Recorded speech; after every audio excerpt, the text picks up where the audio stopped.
Halo semua, salam sejahtera Malaysia. Saudara-saudara, tuan-tuan dan puan-puan yang amat dihormati. Masih lagi hangat diperkatakan namanya orang berkaitan dengan rombakan kabinet.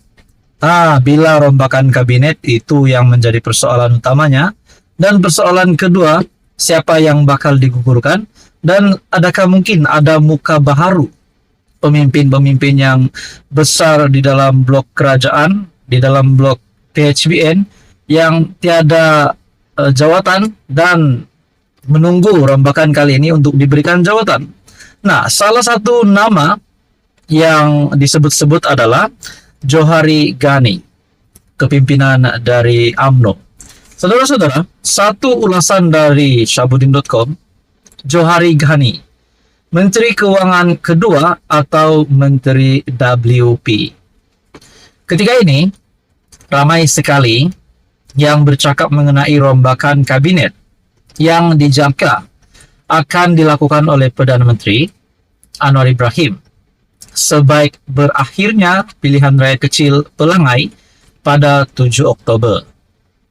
Berbagai jangkaan dan ramalan tentang rombakan itu boleh didengar di mana-mana pada waktu ini.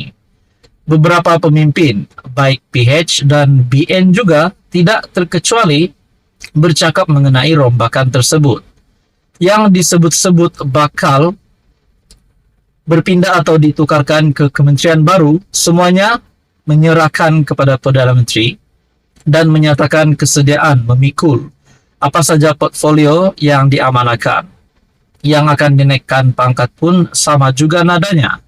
Dalam ramai-ramai pemimpin yang memberi komen mengenai rombakan kabinet, ulasan oleh Naib Presiden UMNO merangkap ahli Parlimen Titi Wangsa, Johari Ghani barangkali paling menarik sekali. Di antara tiga Naib Presiden UMNO, Johari adalah satu-satunya yang tiada jawatan dalam kerajaan. Dua lagi Naib Presiden UMNO, Khalid Nordin, ialah Menteri Pengajian Tinggi, manakala Wan Rosdi Wan Ismail pula adalah Menteri Besar Pahang. Dalam reaksinya mengenai rombakan kabinet, Johari berkata, sama ada Perdana Menteri hendak buat rombakan kabinet atau tidak, itu hak mutlak Perdana Menteri.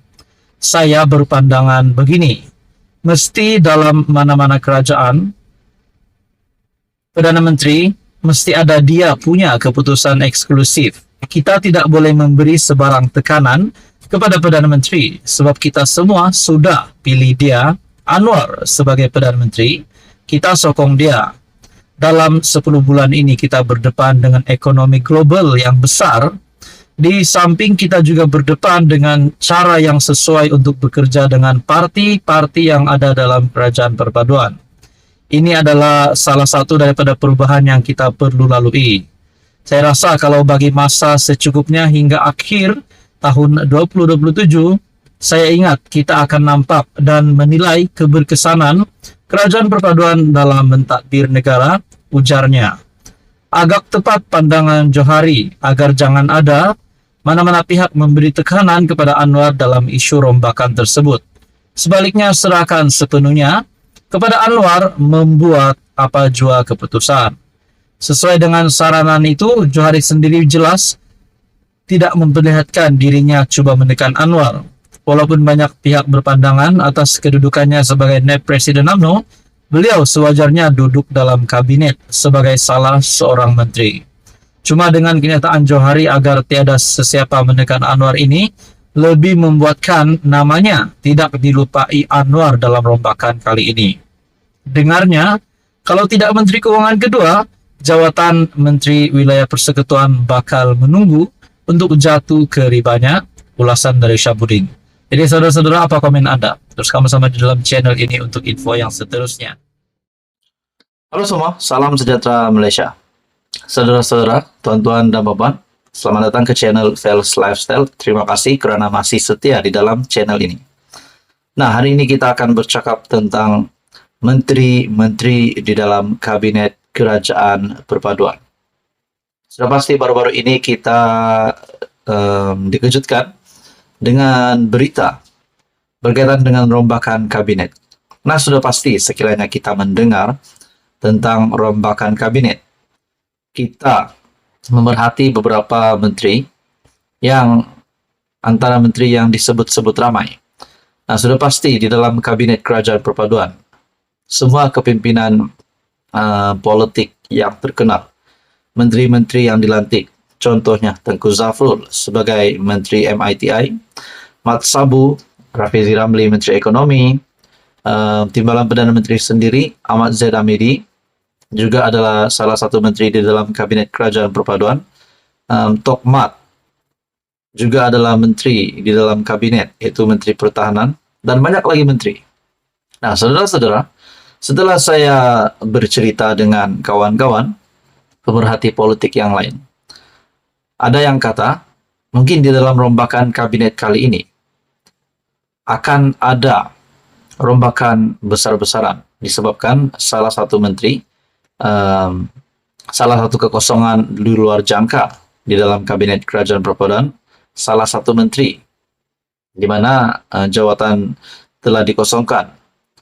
Nah, saudara-saudara, tuan-tuan dan puan, ada yang kata banyak menteri yang tidak bekerja di dalam kabinet kerajaan perpaduan. Ada yang kata menteri-menteri yang tidak bekerja harus digugurkan. Ada juga kata menteri-menteri yang tidak sesuai di dalam kementerian hari ini, kementerian yang beliau pegang, portfolio yang menteri itu pegang, sepatutnya ditukar dengan portfolio yang lebih sesuai dengan menteri tersebut.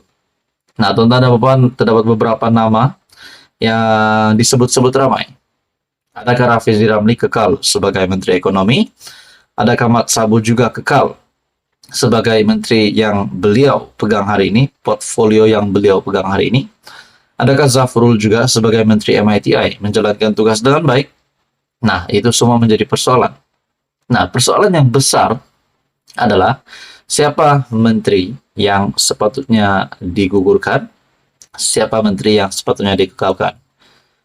Setakat hari ini, masih belum ada rombakan dilakukan. Tetapi terdapat beberapa desas-desus di mana Zaid Hamidi dikatakan akan ditukarkan kementerian.